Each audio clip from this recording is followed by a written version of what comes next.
Welcome to Telangana వెలుగు. నేను మీ రాజు. తమిళనాడులో భారతీయ జనతా పార్టీ 3% నుంచి దాదాపుగా 13% వరకు ఓట్ బ్యాంక్ పెరగడం అనేది జరిగింది. సో 3% నుంచి 13% వరకు ఓట్ బ్యాంక్ ని తీసుకురావడంలో అన్నమలై కృషి మరవలేదని చెప్పేసి కూడా చెప్పుకోవచ్చు. ఎప్పుడైతే తమిళనాడు రాష్ట్ర రాజకీయాల్లో అన్నమలై రాష్ట్ర అధ్యక్షుడిగా బాధ్యతలు చేపట్టారో డెఫినెట్ గా అక్కడ భారతీయ జనతా పార్టీని అనేది ఒక స్థాయికి తీసుకొచ్చారు. అట్లీస్ట్ భారతీయ జనతా పార్టీ గురించి మాట్లాడేంత వరకు అయితే తీసుకురావడంలో అన్నమలై సక్సెస్ అయ్యాడని చెప్పేసి కూడా చెప్పుకోవచ్చు. సో అలాంటి అన్నమలై మరి ఇప్పుడు సడన్ గా రాజీనామా చేయడానికి గల కారణాలు ఏంటి? సో సనాతన ధర్మం విషయంలో కావచ్చు, తర్వాత రాజకీయాలను ఎదుర్కొన్న విషయంలో కావచ్చు.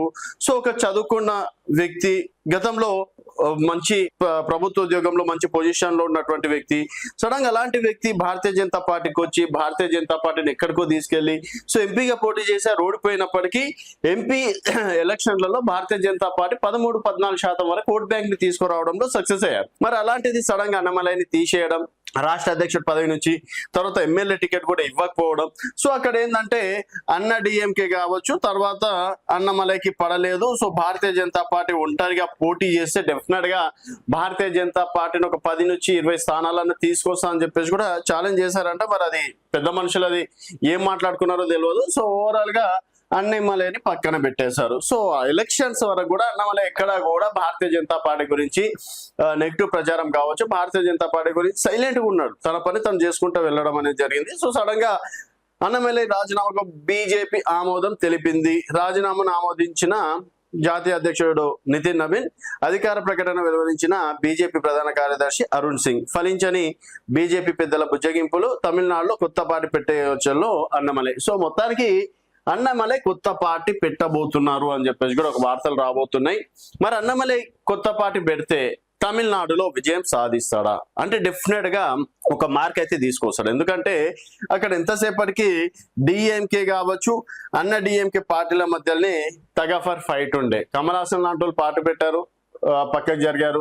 విజయకాంత్ లాంటి వాళ్ళు పార్టీ పెట్టారు, వాళ్ళు పక్కకు జరగడం అనేది జరిగింది. సో చాలా వరకు పెద్ద పెద్ద సినిమా హీరోలు కూడా పార్టీ పెట్టినప్పటికీ, ఈవెన్ రజనీకాంత్ గారు కూడా పార్టీ పెట్టి పక్కకు జరగడం అనేది కూడా జరిగింది, రాజకీయాల నుంచి తప్పుకోవడం అనేది జరిగింది.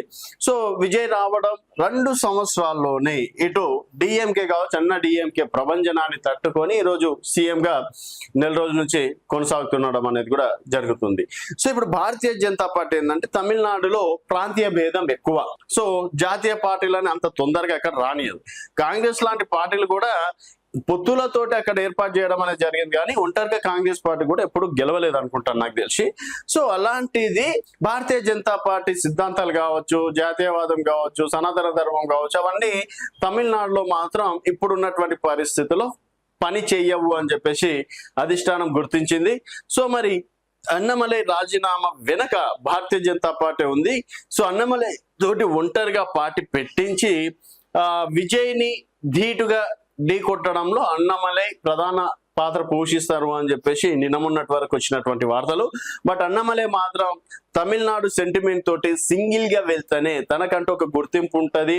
అలాగే తను ఏది చేయాలనుకున్నా తమిళనాడు ప్రజలు యాక్సెప్ట్ చేస్తారు. ఇప్పుడు భారతీయ జనతా పార్టీతో చేస్తే కొంతమంది చేస్తారు, కొంతమంది చేయకపోవచ్చు, తర్వాత పొత్తులని అవి ఇవే రకరకాలుగా ఉంటాయి. అదే రాష్ట్రంలో పార్టీ పెడితే వన్ అండ్ ఓన్లీ ఏది నిర్ణయం తీసుకోవాలన్నా అన్నమలై చేతిలోనే ఉంటది. కాబట్టి సో ఈ విధంగా విజయ్ లాంటి వాళ్ళని ఢీ కొట్టాలంటే ఒక యువత మళ్ళీ తెరపైకి వచ్చి ప్రధాన ప్రతిపక్ష హోదా ఏ విధంగా ఉంటుందో ఆ విధంగా అన్నమలై యుద్ధాన్ని ప్రకటించారని చెప్పేసి కూడా ఊహాగానాలు వస్తున్నాయి. సో మరి కొత్త పార్టీ పెడితే అన్నమలై సక్సెస్ అవుతాడా? పార్టీ పెట్టడం వెనక భారతీయ జనతా పార్టీ నేతలు ఏమన్నా ఉన్నారా అనేది వేచి చూడాల్సిన విషయం. చూస్తూనే ఉండండి తెలంగాణ వెలుగు.